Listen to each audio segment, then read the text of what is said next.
तुम अब जाओ, तुम्हारी फ्लाइट है। दुरीना भाभी का भी मैसेज आया है कि उनको पासपोर्ट मिल गया है। सारी बात पता है ना कि तुमने क्या करना है? जी सर। हनान सर ने अभी मुझे उनका नंबर टेक्स्ट किया है और उन्हें जहाँ मिलना है वहाँ का पता भी भेज दिया। जावेद ने अपनी ग्लासेस उतारते हुए कहा। रमशा सिकंदर को दूर से जावेद के साथ खड़ा बातें करता हुआ देख रही थी। ये दोनों आखिर कर क्या रहे हैं? जाके देखूं। छोड़ो, खामखा उनका मूड ऑफ हो जाएगा। ये आदमी कुछ बताता भी नहीं। जेडी के पास सीधे जाना और फ्लाइट मेस्को की बजाय सेंट पीटर्सबर्ग की करना। मुझे इत्तला मिली है बराड मेस्को में है। मैं नहीं चाहता मेरी आमद की जरा भी इत्तला गैंग को मिले। नो प्रॉब्लम सर, आप बेफिक्र हो जाए, सब काम हो जाएगा। सिकंदर की बार बार कहने और समझाने पर वो समझ गया कि सिकंदर इस मामले में जरा से भी बेहतियाती बर्दाश्त नहीं कर सकता। कराची आने से पहले मेरा काम हो जाना चाहिए। और हाँ, सारों पे नजर रखना, हनान आजकल बिजी है। जावेद ने ओके पोस्ट कहा तो सिकंदर उसका कंधा थपक कर अपनी गाड़ी की तरफ आया। रमशा उसे देख रही थी। सिकंदर ने जब उसे देखा तो खुलकर मुस्कुराया। ज्यादा साने अब उसके हाथ में नहीं थे। रमशा का दिल पता नहीं क्यों अजीब हो गया था। किसी को मार कर तो नहीं आए। सिकंदर दरवाजा खोलकर अंदर आया। सॉरी यार, तुम्हें इंतजार करवाया, काम ही ऐसा था। सिकंदर, सच सच बताएं, किसी को मार कर तो नहीं आए? उसकी बात पे तो सिकंदर एक लम्हे के लिए फ्रीज हो गया, फिर खुद को तेजी से संभालते हुए हंसा। मेरी जान को ऐसा क्यों लगा भाई? उससे गाड़ी स्टार्ट की। एक जरूरी काम करने गया था। किसी की कुटाई या स्मगलिंग का काम करने के अलावा आपका और कौन सा जरूरी काम है? तुम्हें प्यार करना। उससे बड़ी ही संजीदगी से गैर संजीदा बात की। रमशा ने उससे घूरा। आप स्याह दस्ताने पहनकर क्यों गए थे? सर्दी लग रही थी। गाड़ी रिवर्स करते हुए बोला। इतनी गर्मी में सर्दी?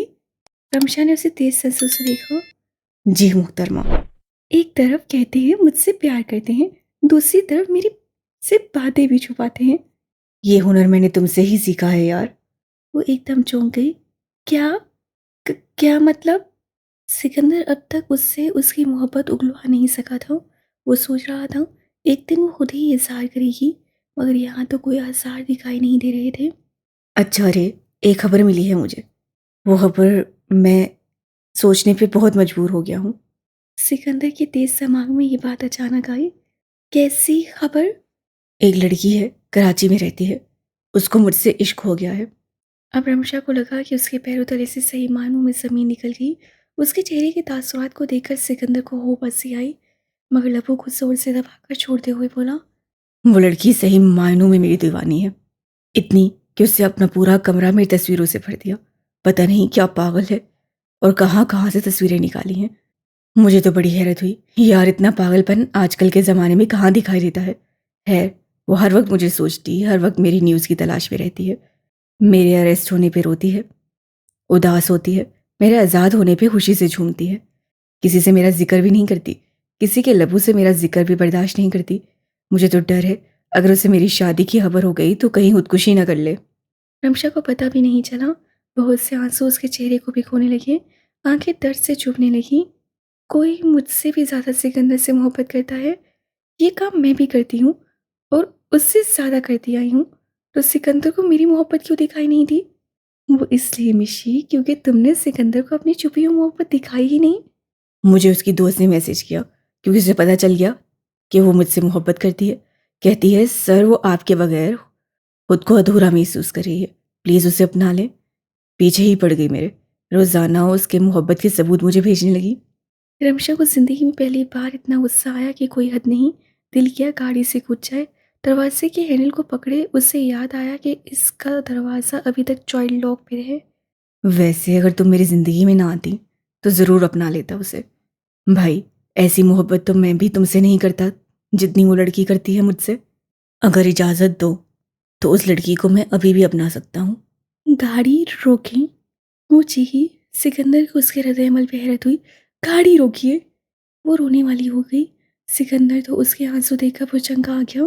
वो समझा गुस्सा होगी, उसे सुनाएगी, मगर यहाँ तो सिकंदर ने गाड़ी रोकी। फोन दे मुझे। फोन क्यों रे, रो क्यों रही हो? मैंने कहा अपना फोन दे। वो अपनी आंखें जोर से रगड़ते हुए सिकंदर की आंखों में आंखें डालकर गुस्से से बोली। सिकंदर ने उसका अपना फ़ोन दिया। हँसी बहुत आ रही थी। अल्लाह, ये लड़की क्या करने वाली है? कहाँ है उस डैश औरत का नंबर? मेरे से ज़्यादा कोई सिकंदर से मोहब्बत कर सकता है। बताती हूँ उसको। उस लड़की का मुँह भी तोड़ूँगी और उसकी दोस्त का। मेरे शौहर पे नज़र रखती है। रे पागल हो, उस बेचारी का क्या कसूर? मोहब्बत ही करती है, कोई गुनाह नहीं। रमशा ने फ़ोन खोलकर जब उसकी बात सुनी तो गुस्से से फ़ोन उसको फेंक कर बोली, तुम मुझसे क्यों शादी की? जाए उसके पास जो आपके मुताबिक आपसे इश्क करती है। अल्लाह करे वो मर जाए, कीड़े पड़े उसे कवर में। दरवाजे के हैंडल को पकड़ते वो रोते हुए कहकर दरवाज़ा खोल चुकी थी। इस बार सिकंदर ने चाइल्ड लॉक नहीं लगाया था। वो तेज़ी से उतर गई। सिकंदर को हंसी निकलते निकलते रह गई, मगर उसके निकलने पर वो अब टेंस हो गया। मोटरवे की तरफ जाने वाला ये रास्ता काफ़ी सुनसान था। यहाँ गाड़ियाँ भी इक्का दुक्का गुजर रही थीं। बारिश का भी इम्कान था। ये बादलों के गरजने ने ऐलान भी कर दिया था। सिकंदर तेजी से गाड़ी से बाहर आया और वो उसके पीछे भागा जो रोते हुए आंसू साफ करती तेजी से चल रही थी। रे पागल हो, कहाँ जा रही हूँ? वो तेजी से चलकर उसके रास्ते में हायल हुआ जो गुस्से से उसकी साइड से गुजरने लगी। सिकंदर ने उसका बाजू पकड़ लिया। मरने जा रही हूँ ताकि आपकी जान मेरे से छुट जाए और आप बिना रुकावट के उस जन्म चली से शादी कर लें। सिकंदर ने इर्द गिर्द देखा, फिर उसे जो अपना बाजू उसकी गिरफ्त से निकाल रही थी। भाई, इससे मेरी क्या गलती है यार? वो मोहब्बत करती है, मैं तो नहीं ना। मैं उसकी मोहब्बत पे बस शौक हो गया। इतना कौन करता है यार? वो तो मुझसे मिली भी नहीं है। ऐसा तो हो नहीं सकता। आप तो चलते फिरते एरी सेंटर है, सबकी मदद करने पहुंच जाते हैं। बाहर जो ठहरे, कर दी होगी उस बहन की सगी की मदद और दिल आ गया होगा उसका आप पर। अब सिकंदर खुद पे काबू ना कर सका, कहका लगाए बगैर, हंसे मन मुंह नोच लूंगी आपका। रमशा ने गुस्से से अपना बाजू छुड़वाया। बारिश शुरू हो चुकी थी। हल्की होती बूंदाबांदी पर सिकंदर ने ऊपर आसमान को देखा। चलो, गाड़ी में बारिश शुरू हो गई है। नहीं जा रही आपके साथ, मैं बिल्कुल भी नहीं। रे क्या पागलपन है? कभी कभार बच्चों जैसी हरकतें करती हो तुम। मैं बच्चों जैसी? अच्छा, आपको पता चले कि मुझसे कोई आपसे ज्यादा चाहता है। मेरी तस्वीरें अपने कमरे में लगाई हैं। मुझे हर वक्त सोचता है, मेरे बगैर अधूरा खुद को समझता है, तो आपको कैसा लगेगा? अब बारिश सिकंदर की थी फटने की। मैं उसके टुकड़े टुकड़े ना कर दूं, और मेरे से ज्यादा कोई तुम्हें चाह ही नहीं सकता, समझी? खबरदार, ऐसी कोई बात तुमने मुंह से निकाली, तुम मेरी हो। उसके दोनों बाजों को पकड़े वो धीमी आवाज से घुराया। वो दोनों अपने गुस्से और जेलसी में इतने गुम थे कि उन्हें भूल गया कि वो बारिश में तकरीबन भीग चुके हैं। देखा, हुई ना तकलीफ? मुझे भी हुई, क्योंकि मेरे से ज्यादा आपको कोई चाह नहीं सकता। 2 साल से आप पे मरती आ रही हूँ। आपकी शक्ल देखकर उठती थी, आपकी शक्ल देखकर सोती थी। रोजाना हर नमाज में आपकी सलामती आपको पाने की दुआ करती थी। जब लोगों के मुंह से आपकी बुराई सुनती थी, दिल करता था उनका ऐसा हश्र करूं कि जिंदगी भर याद रखें। अब्बू और अम्मी के ख्यालात आपके हवाले से सुनती थी तो सारा दिन अकेले तकिए में मुंह दिए रोती थी। हर वक्त इस कलाई को देखकर मुस्कुराती थी कि इस पे आपका लम्स अभी तक महसूस होता है। आपने एक गूंगी लड़की की इज्जत के साथ उसकी जिंदगी बचाई। उस वक्त से पछताती थी, काश आपको जैकेट लेने से रोक देती ताकि आप ना मिले। कम से कम आपकी खुशबू तो मेरे साथ रहे। वो लड़की मेरे से ज्यादा आपको चाह नहीं सकती। मेरे से ज्यादा कोई आप पे नहीं मरता। आप मेरे हैं, समझे आप? सिकंदर मुस्कुरा पड़ा। मेरा काम यहाँ पे हो चुका है। क्या मतलब? उसका तुन चेहरा एकदम चौंक उठा। उससे रमशा का हाथ पकड़ा और उसे गाड़ी की तरफ लाया। रमशा ने हाथ छुड़वाया। क्या मतलब? छोड़े मेरा हाथ। सिकंदर ने मुड़कर उसे देखा और उसकी भीगी आंखों में देखकर बोला, करबोनते परम रे।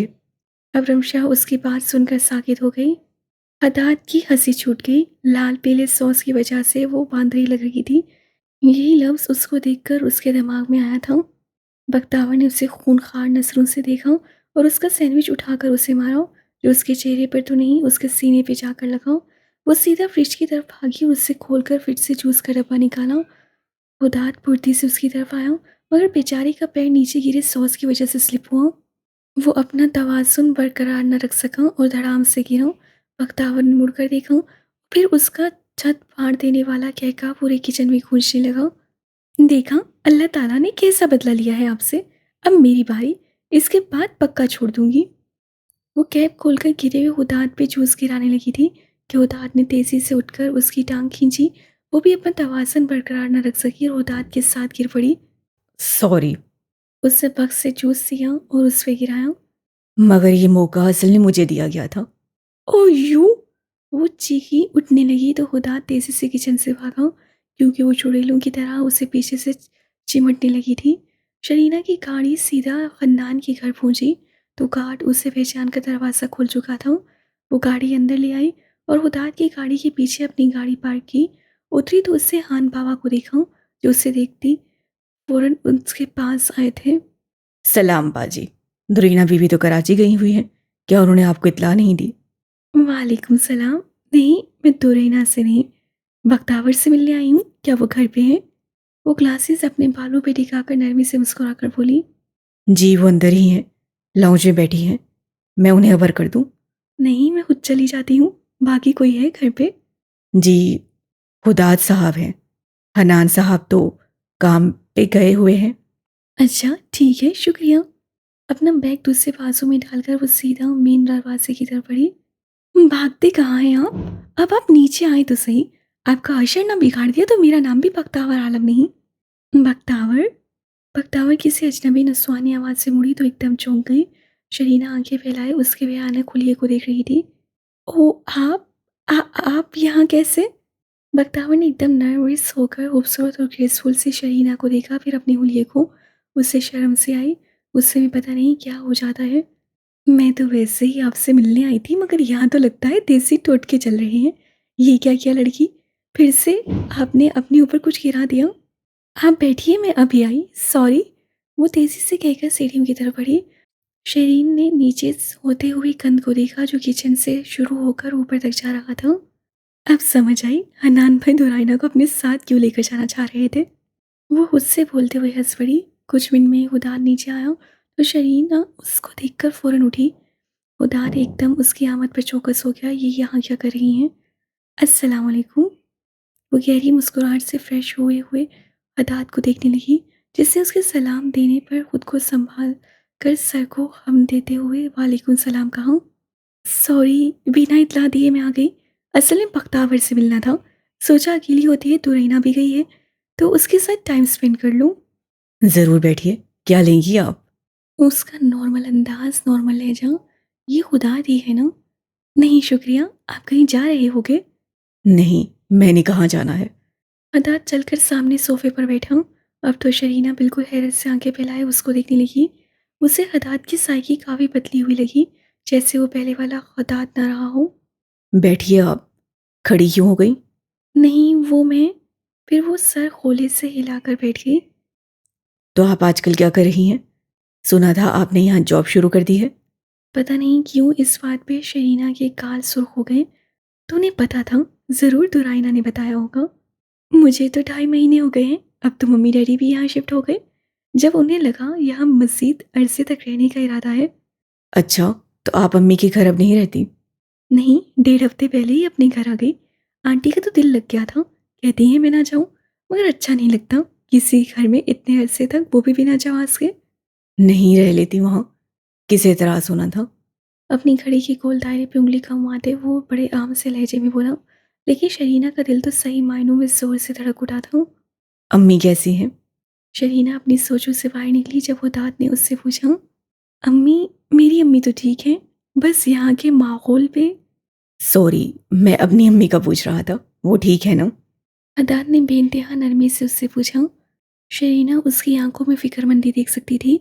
ये बात तो आईना से भी पूछ सकते थे, मेरे से क्यों पूछ रहे हैं? अदाद उसकी आंखों में उभरते सवाल पे बोल उठा। असल में दुराइना से नहीं पूछ सकता, वो सीधा अम्मी से बात करवा देगी, और अभी मेरी इतनी हिम्मत नहीं है।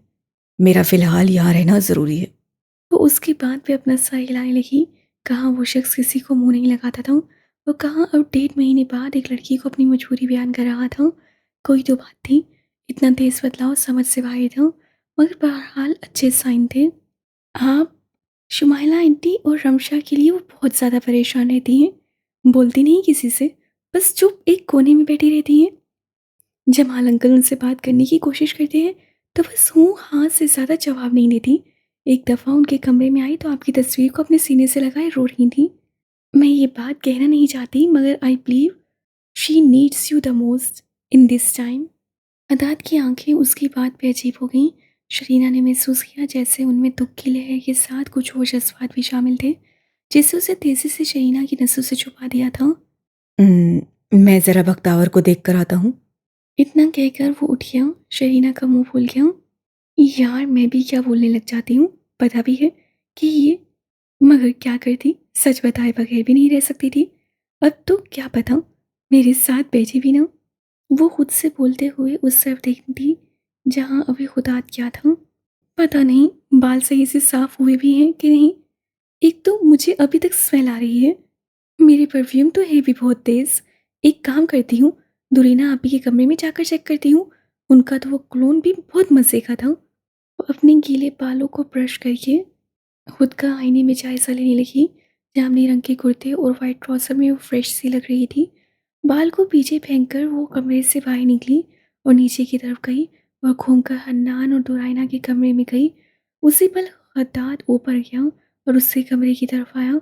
उसका कमरा खुला पाकर वो बाहर खड़े होकर बोला, बात सुन, भूलूंगा तो कहीं किसी चीज़ से अटैक न कर दे। अंदर जाऊंगा तो भी यही होगा। उससे सोचते हुए वो काफ़ी पीछे हुआ और फिर बोला, बात सुन लड़की, नीचे मेहमान आए हैं और वो तुम्हारा इंतज़ार कर रहे हैं। कुछ सेकंड बाद जब कोई जवाब न मिला तो खुदास सोचकर खुले हुए दरवाजे को मसीह धकेल कर अंदर आया। उससे देखा कमरा खाली था, वो अंदर नहीं थी। वो जाने लगा जब बिस्तर पे मौजूद उसे एक चीज़ से रुकने पर मजबूर कर दिया। अब बेहतर लग रहा है, अब उनके पास सीधा जाती हूँ। 1 मिनट, दुपट्टा तो भूल गई मैं, अब फिर ऊपर जाना पड़ेगा। वो शरीना के पास जाने के बजाय सीधा ऊपर गई।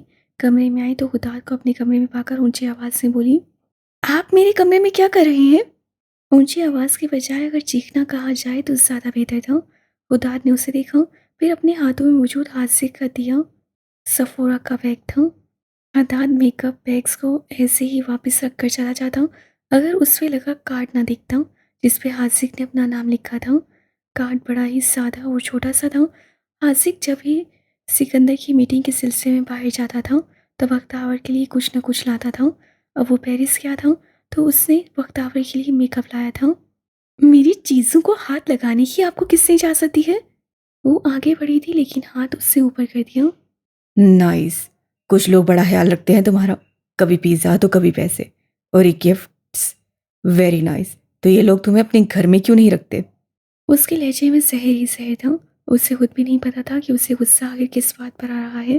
हालांकि वो उस लड़की के लिए कुछ महसूस नहीं करता, लेकिन जब उस लड़की के करीब वो उस लड़की को देखता था जो अजीब सी आग अपने अंदर भड़कती हुई महसूस होती थी। उस लड़की को देखकर बस उसकी हिफाजत करने का एहसास जागता था। शायद ये रमशा की किडनैप होने की वजह से था। None of your business. दे मेरी चीज़ें और जाए यहाँ से। बख्तावर ने अपना बैग लेना चाहा तो हद्दाद ने मज़ीद अपना हाथ लंबा कर दिया। एक अजनबी बंदा इस घर में कोई चीज़ लाएगा तो मुझे चेक करना होगा ना कि आया ये चीज़ नुकसानदेह है कि नहीं। आप क्या अपने ज़माने में बॉडीगार्ड रह चुके हैं? बख्तावर तंज से बोलते हुए जंप लगाने लगी कि हद्दाद पीछे हुआ। देखो लड़की, इस मगर बख्तावर ने उसकी बात काटी। इस घर की जिम्मेदारी सौंपी है, ब्ला ब्ला वट एवर। जिम्मेदारी सौंपी, किसी की जिंदगी में नोजी पारकर होना नहीं।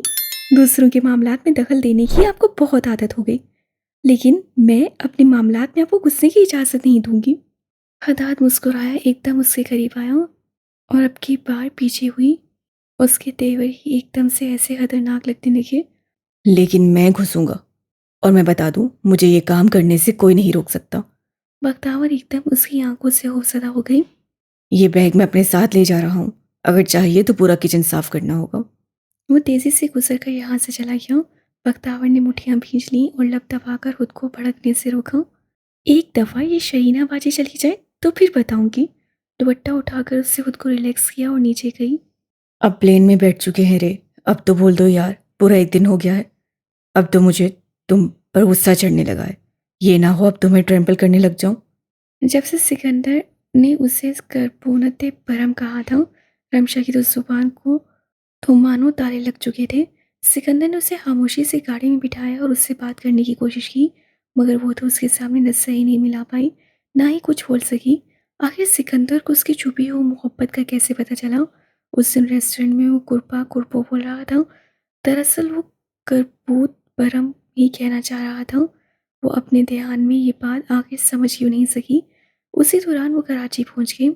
एयरपोर्ट गए, जावेद मिला, उससे रमशा का पासपोर्ट सिकंदर को दिया, चेक इन किया, सिटिंग एरिया तक भी पहुंच गए।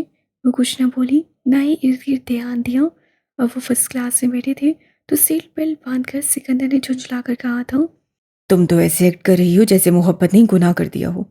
इससे अच्छा मैं इतराफ़ ही ना करवाता। हम कहाँ जा रहे हैं? सिकंदर ने मुड़कर उसे देखा। वो उसे देख रही थी। या अल्लाह, मेरी बीवी का दिमाग तो नहीं फिर गया? और हम इस प्लेन में क्या कर रहे हैं? जहन्नुम में जा रहे हैं हम। बिगड़ कर बोलते हुए उससे अपनी नजर टीवी की तरफ की। फर्स्ट क्लास में जहन्नुम? अब की बार रमशा मुस्कुरा कर बोली। सिकंदर उसे देख नहीं रहा था। सिकंदर ने उसे कनखियों से देखा। रमशा ने अपनी मुस्कुराहट फौरन गायब की। असल में मैं फर्स्ट क्लास गुंडा हूँ। फर्स्ट क्लास गुनाह किए हैं तो सोचा फर्स्ट क्लास के जरिए जहन्नुम में जाऊं। लेकिन मेरा क्या कसूर है? रमशा को बहुत मजा आ रहा था उसे तंग करने में। इसी दौरान एयर होस्टेस आ गई और सिकंदर से इंग्लिश में गुफ्तगू करने लगी। रमशा मुंह खोले उसे देखने लगी। वो सिकंदर को जरूरी हिदायत दे रही थी।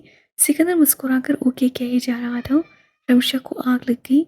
उसके ओके कहने पर पहले की तरह सर मैरी क्यों नहीं देखा था? ओके भी क्यों कहा? और एयर होस्टेस की नज़र तो सिकंदर की तरफ से हट नहीं रही थी। रमशा का दिल किया उसकी बिल्ली जैसी आंखें नोच लें। वो मज़ीद कुछ कहने लगी कि रमशा ने तेजी से कहा, he knows everything, he is flying in first class since his birth, thank you. ज़बरदस्ती मुस्कुराहट सजाए वो तेज़ लहजे में बोली तो उसकी शायद सा अंग्रेजी और कम अकलाने पर सिकंदर चौंक गया। ओह, मुझे नहीं पता था। Have a nice flight sir and madam. Air hostess को रमशा का अंदाज ज़रा भी नहीं भाया, मगर वो उससे कुछ कह तो नहीं सकती थी। इससे मुस्कुराकर वो कहते हुए चल पड़ी। ये होश रवैया था। सिकंदर ने रमशा को कहा, क्या आपका फर्स्ट क्लास में फ्लाई करना? रमशा ने उसे देखा। नहीं, उससे इस अंदाज में बात करना। मेरी मर्जी। रमशा सिकंदर के अंदाज से बोलते हुए दूसरी तरफ मुंह कर चुकी थी। सिंस बर्थ मतलब कि तुम्हें लगता है बचपन से लेकर अब तक फर्स्ट क्लास में फ्लाई करता रहा हूँ? ना, तो आप फर्स्ट क्लास में फ्लाई नहीं करते? इकॉनमी में जाने वाले लगते तो नहीं हैं? ऐसी बात नहीं है, मैं उनमें भी जाता रहा हूँ। तुम्हारी वजह से मुझे ऐसा करना पड़ा। रमशा ठहर गई। क्यों? वहाँ धक्के लगते हैं, मर्द होते हैं, बहुत से मजदूर तबका पाया जाता है। नजरें अगर उनकी तुम्हारी तरफ पड़ती तो मैं खुद को ट्रैम्पल करने से रोक ना पाता। वो ये कैसे भूल सकती है कि उसका पेस अनरिजनेबल अनप्रडिक्टेबल है? सॉरी यार, मुझे अब जाना है। असल में एक पेशेंट ने आना है। मैं उसे बहुत अरसे से डिले कर रही हूँ। मैं कल आऊँगी। कल का कहीं प्लान बनाए। बख्तावर ने जूस रखा था तो शरीना ने टाइम देखकर मासर करते हुए उठ गई। अरे, अभी तो आप आई थी। सॉरी, मैंने टाइम लगाया दिया।